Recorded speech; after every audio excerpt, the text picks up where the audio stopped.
Yo, what's happening, guys? Coming at you from downforsoundshop.com. In this video, we're going to be addressing a question that we see a lot, and that is, how do you achieve the best mid bass? But first, these are seriously some of the best headphones I've heard in a long time. The noise cancellation on them is some of the best I've ever experienced. Like, I feel all by myself, isolated. I can hear everything I need to within the mix, and it really makes a big difference.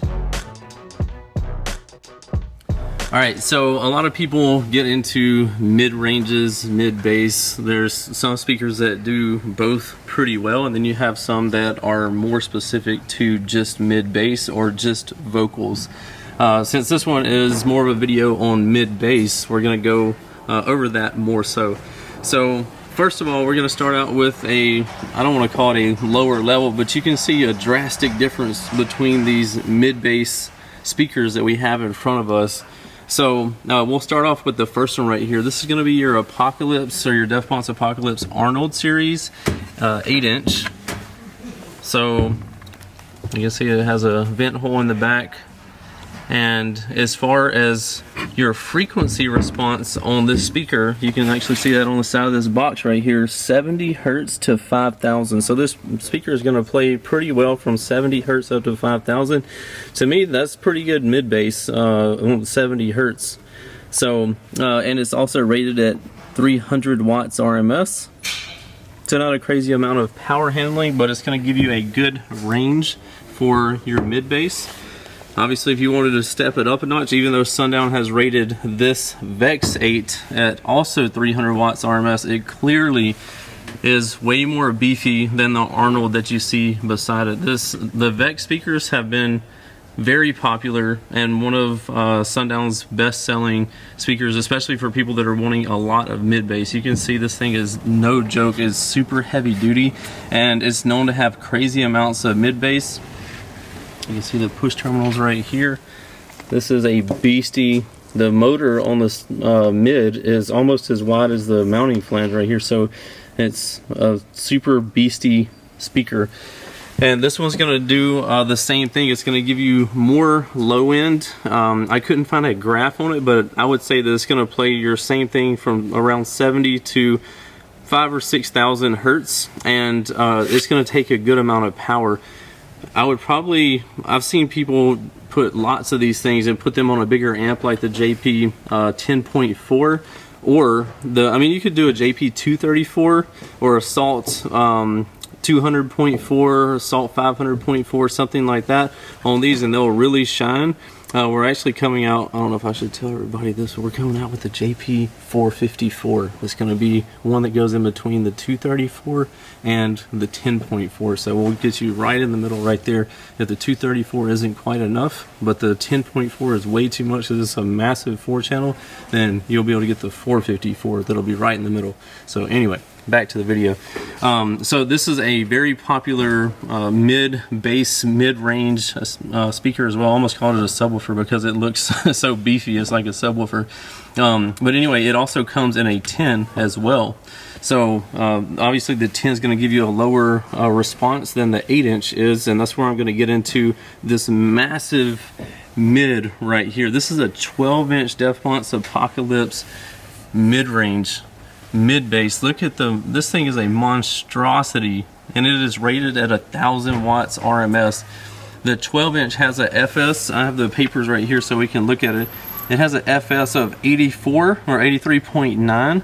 So that's going to let you know it's going to play. I don't know if you want to zoom in on the specs of this thing, but it's going to let you know it's going to play that frequency the absolute best. So you know this from, I would say from somewhere in the 70 hertz to 200 or maybe even 800. It's going to murder that. It's going to be, I mean, you can look at it. Look at the difference between these mids. They all are proprietary to achieving different things. A lot of people put these in the outside of their cars and stunt walls and stuff like that. But you can clearly see that this thing is no joke. Look at the magnet on the back of this mid woofer. It looks, I mean, it reminds me of a subwoofer, no doubt. It is a beast. Again, 1,000 watts RMS. So this one is what you could use with the JP 10.4, or for not just one, but you'd want to get 4 of them. or you could do eight of them on the JP 10.4, and it would be perfect for something this beastie. These also come in a 15 as well, and the 15's FS is 53. So that lets you know that the 15 is going to play even lower mid bass, if you want to call it mid bass. But anyway, so the problem that people run into when they're trying to put these into their doors is they're so massive, they weigh a ton, and it takes a lot of construction to be able to handle these. But if you see my Tahoe doors, they're like sagging because of how heavy those the speakers are, with those big magnets hanging off the back of it. And they're not even this big, they're more of this size. So that lets you know the things that come from doing something like that. Other people even, you can see my front doors in my Tahoe were in the, if you're looking at the right one, on the bottom left of the right door, you'll see a hole right there. So it's actually ported. That whole door panel is actually an enclosure for the mids. So when you tune it properly, you'll get a nice punch from it, and that whole door panel acts as an enclosure for those mids. So you'll get a crazy punch from the mid bass because they have that port right there with a specific tuning for it. So this is something else that people get into, but you can get super crazy with mid bass and mid ranges, and you can see a ton of different builds that have stunt walls and crazy door panels. And I mean, you can go from mild to wild. I used to think if you had 2 6.5s per door, you were really doing something, but now if you don't have your complete door panels filled up with mids and tweeters, nobody even knows about you. You're just another person with a little bit of sound in their doors, which is fine. But if you want to make a splash or do something crazy, you have to do something like that. So that's going to conclude this video for the mid bass. Going through, like, if you want to have like the enclosure behind the door panel, if you want to just have them, and all the speakers do like different things, and they're made to be in different applications.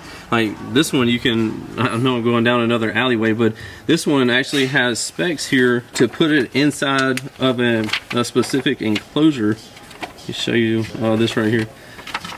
So it says recommended enclosure specs right here.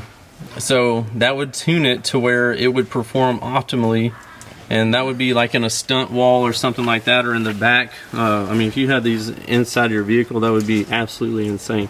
But anyway, so from mild to wild, they're all out there, and it comes down to what you want for your ride.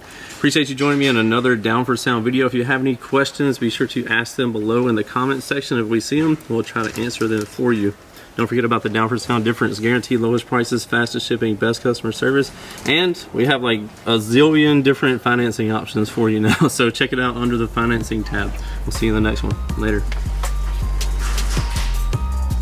What's happening, guys? If y'all enjoyed all the hot content that you saw in that video, be sure to follow me on YouTube, Facebook, TikTok, Instagram under the Lifer Price, and also Down for Sound Shop on Facebook and Instagram. And don't forget Snapchat. I'm JPD4S on there, so be sure to check me out there. We'll see you in the next one.